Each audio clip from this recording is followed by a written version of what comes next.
Europe 1, il est 7h52.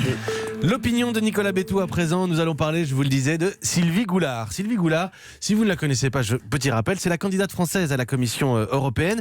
Elle a passé son audition devant le Parlement hier après-midi.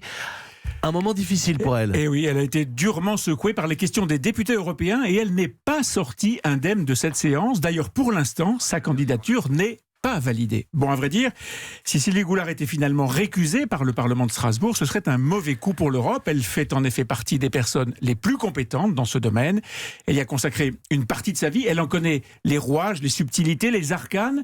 De ce point de vue, l'Europe aurait à y gagner. Sauf qu'il y a un mais, l'affaire des faux assistants parlementaires du MoDem, dans laquelle Sylvie Goulard est mise en cause. Oui, plus un contrat avec un cabinet de lobbying américain qui l'a généreusement rémunérée pendant qu'elle siégeait au Parlement. Et c'est vrai, ce sont 2 tâches sur un CV, pour le reste impeccable.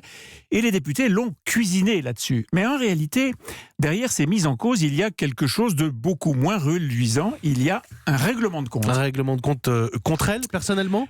Oui, mais au travers de sa personne, c'est son positionnement politique qui est visé et ce n'est pas très glorieux. Il y a quelques jours, une candidate roumaine à la commission a été récusée par les députés. Or, elle est classée à gauche et dans la foulée, les socialistes du Parlement se sont en quelque sorte vengés puisqu'un candidat hongrois, de droite cette fois, a été à son tour recalé à la grande fureur des députés républicains et des chrétiens démocrates allemands. Gauche, droite, un partout. La balle au centre, quoi. Et oui, la balle au centre. Et au centre, qui il y a ? Il y a justement Sylvie Goulard, qui se retrouve dans la position de cible idéale pour laver l'affront fait aux 2 autres familles politiques du Parlement.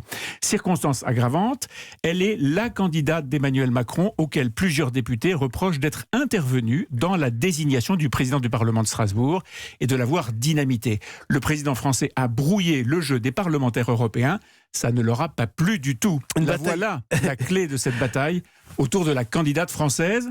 Une bataille de pouvoir entre un chef d'État et le Parlement européen. Exactement, et ça fait des années que le Parlement européen grignote son territoire, qu'il cherche à accroître son pouvoir, à imposer ses choix. Bon, l'objectif est louable, donner une vraie assise démocratique à l'Europe face à la Commission de Bruxelles, mais ça ne justifie pas d'employer toujours tous les moyens pour y parvenir. Je ne sais pas trop quoi penser de toutes ces tractations, de toutes ces bagarres politiques au niveau européen. J'hésite entre House of Cards, Game of Thrones et les Feux de l'amour.